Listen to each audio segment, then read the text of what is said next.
네, 이한경 전문위원과 함께하는 딱 이거 시간입니다. 어서 오십시오. 네, 안녕하세요. 오늘은 트럼프발 무역전쟁에 대해서 이야기를 해주신다고 했고 네. 헤드라인 통해서 참 이야기 많이 듣거든요. 근데 네. 이게 어디서부터 시작이 된 건가 싶기도 하고 얘기들만 많이 해서 무역전쟁 어떤 개념이라고 해야 되나요? 이거부터 한번 설명을 해주시겠어요? 예, 무역전쟁이라는 게 어찌 보면 쉽죠. 자기 나라 제품, 자기 나라 기업을 우선시하고요. 다른 나라 기업들을 견제하는 정책, 네. 이런 것들을 쉽게 무역전쟁이죠. 그러니까 총과 뭐 칼 이렇게 뭐 대포가 없지만 실제로 보면 먹고 사는 게 중요한 나라, 세상이니까요. 그러니까 여기서 나온 뭐 환율 전쟁도 다 이런 같은 개념으로 보셔야 되겠고요. 다른 나라에 대한 어떤 무역을 우리나라에 들어오는 것을 방해하는 여러 가지 뭐 관세에 대한 보복도 있겠고요. 비관세 정책 이런 것들이 뭐 다양한 것들이 이런 것들이 전부 다 무역 정책이라고 일단 보셔야 되겠고요. 가장 쉽게 얘기한 것은 얼마 전에 미국에서 우리나라 세탁기에 대해서 관세를 매겨버렸잖아요. 갑자기요. 네. 뭐 그런 것도 일종의 보면 무역 전쟁 중에 하나라고 일단 이해하시면 되겠습니다. 그런데 사실 이게 어떤 뭐 트렌드라고 하기도 이제 너무 당연한 일이라 좀 그런 게 다 뭐 개방하고 자유무역 이게 당연한 거잖아요. 현재 상황에서는. 그런데 오히려 이쪽에서는 보호무역, 폐쇄 막 이러고 있네요. 그러면 이게 역사적으로 보면 이제 항상 무역의 어떤 자유와 자유무역과 보호무역에 서로 이권을 갖고 싸우는 그런 개념이 되겠는데요. 중세 유럽의 뭐 향신료 전쟁도 마찬가지. 그리고 1800년대 후반에 있었던 그런 아편전쟁도 일종의 무역전쟁. 그러니까 또 특정 물건을 갖고 싸우는 거잖아요. 네. 그러니까 일종의 무역전쟁이라고 일단 이해하셔야 되겠고요.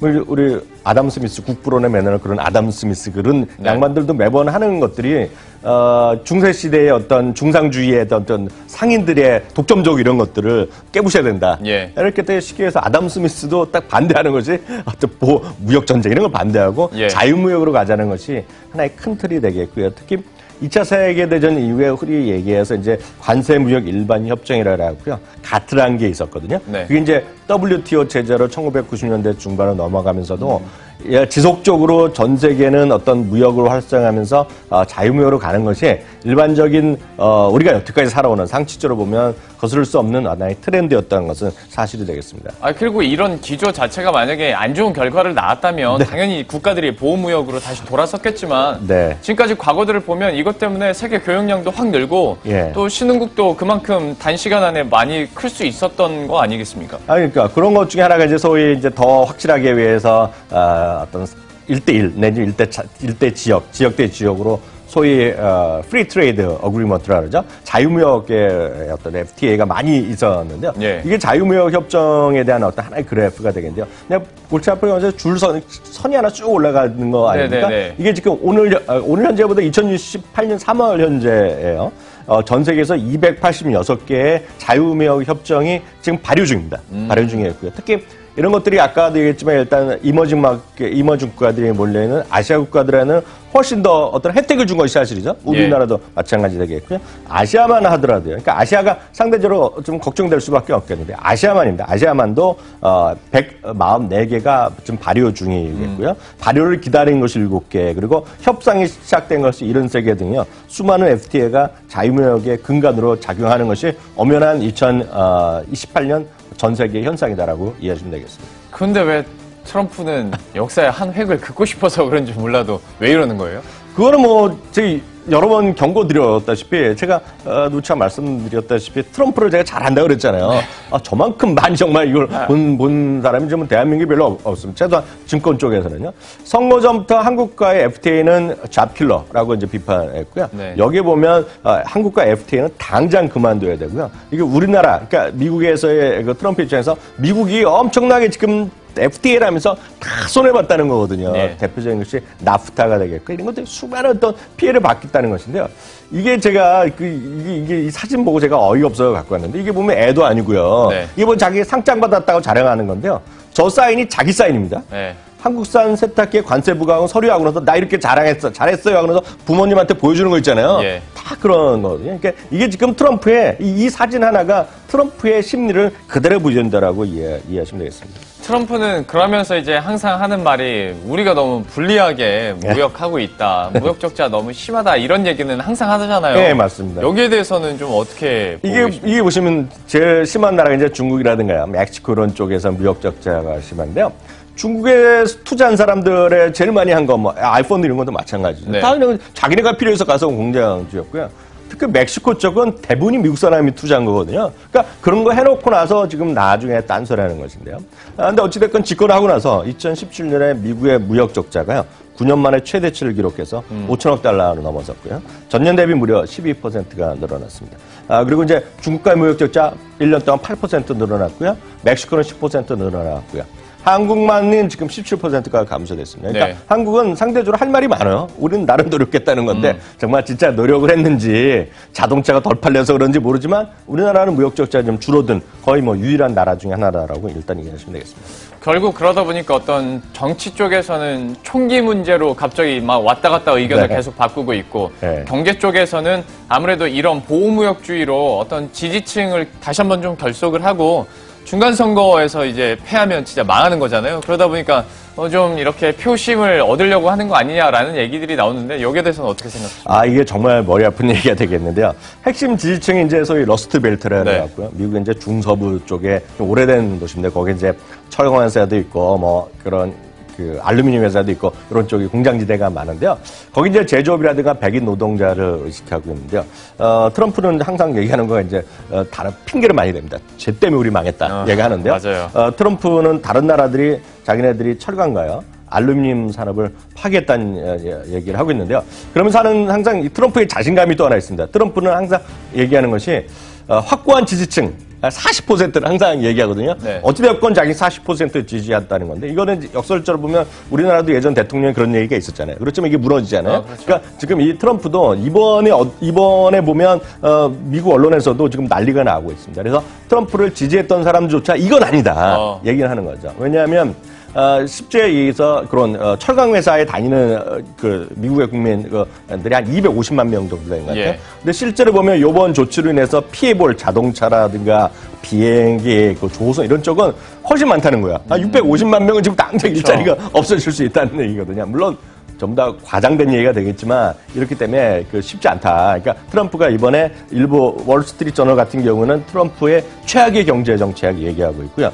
뉴욕타임즈는 트럼프가 무역 질서를 깨뜨렸다는 얘기하고 있고요. 또 여기 보면 이제 이런 거 가끔 보시면 트럼프 입각한 거, 트럼프의 주변에 어떤 입각한 사람이라든가 백악관에 뭐 비서진이 있던 사람들이 일주일에 한 명씩 잘린다는 얘기 하거든요. 파이어 당하는데 이번에 또 어떻게 될지 모르겠습니다. 왜냐하면 이번에요 티러슨 국무장관도 극히 반대했다는 얘기하고 있고요. 네. 국가경제위원장 게리 콘도 워낙 이제 항상 강성 인물인데요. 하루 종일 반대했다는 얘기하거든요. 네. 근데 이번에 결국 무슨 소리냐, 너는 알지도 못한다 얘기하면서 욕 바가지를 먹는 대놓고 거거든요. 면박 줬다고 그래요.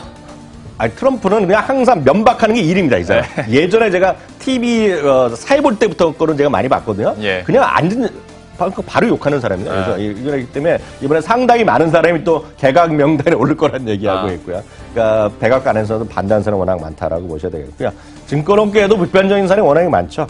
철강업종 제외하고는 대부분의 사람들이 지금 물가도 올라가고 일자리도 날아갈 것을 얘기하고 있고요. 특히 이제 자동차, 비행기, 조선 등등 얘기하는데 쉽게 얘기해서 이게 알루미늄 이렇게 얘기하면 술 좀 드세요? 전 잘 못합니다. 술 드시는 사람도 지금 머리가 딱 아플 건 얘기합니다. 왜냐하면 술에 들어가는 건 맥주가 알루미늄 캔에 들어가지 않습니까? 아, 맞네요. 그 값도조차 올라갈 거라는 얘기하고 있거든요. 그래서 이 모든 것들이 지금 미국에서 불만들이 엄청 쏟아질 수밖에 없다. 다만 이게 누가 하느냐? 트럼프가 하기 때문에 못 말릴 수 있다. 이게 걱정거리죠. 불만이 있을 수 있고 좀 나빠질 수 있다 하면서 저는 앞에 잠깐 지나갔던 말인데 철강업종은 제외하고라고 해주셨단 말이죠. 네. 그러면 철강 산업은 확실히 뭐 좋아지는 겁니까? 어떤 겁니까? 이거 모르겠는데요. 지금 사진 하나 딱 보여드리면 이해하게 되겠습니다. 이게 잭캐머런 인더스트리라는 철강 회사인데요. 네. 너무나 기분 좋은 거죠, 이 사람들은요. 일단 가격이 당장 오를 테니까요. 그렇겠죠, 예. 그래서 지난주에 벌써 뉴스 나오자마자 병 제가 갖고 왔는데 하도 약간 어이가 없어갖고요.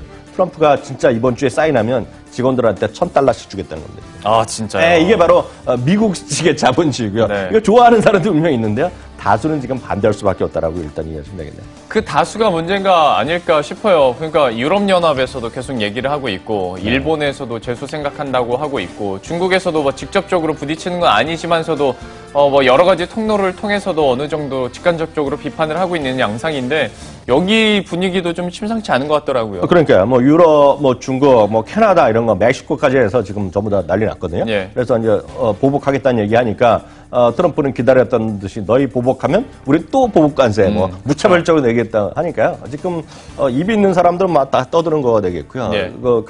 강대강으로 나가는데 어느 순간 이제 정치나 이런 통상이라는 게 이렇거든요. 어느 순간 합의를 할 텐데 네. 어느 순간이 언제 올지에 대해서 쉽지 않은 것이 되겠고요. 특히 이제 앞서도 얘기했지만 중국의 인민일보라든가 황구시보가 항상 우리나라 사드 때 엄청 심한 소리 했던 사람들이잖아요. 네. 지금 보면 황구시보에서 미국의 국채 매입을 당장 중단해라. 뭐 이러고 갖다 팔아버리라 막 이런 얘기 하고 있거든요. 실제로 머리 아플 수밖에 없는 것이 지금 전 세계 금융시장이라고 이해하시면 되겠습니다. 그러면 이제 슬슬 결론을 내자는 차원에서 주식시장의 영향에 대해서 한번 이야기를 해볼까 하는데요.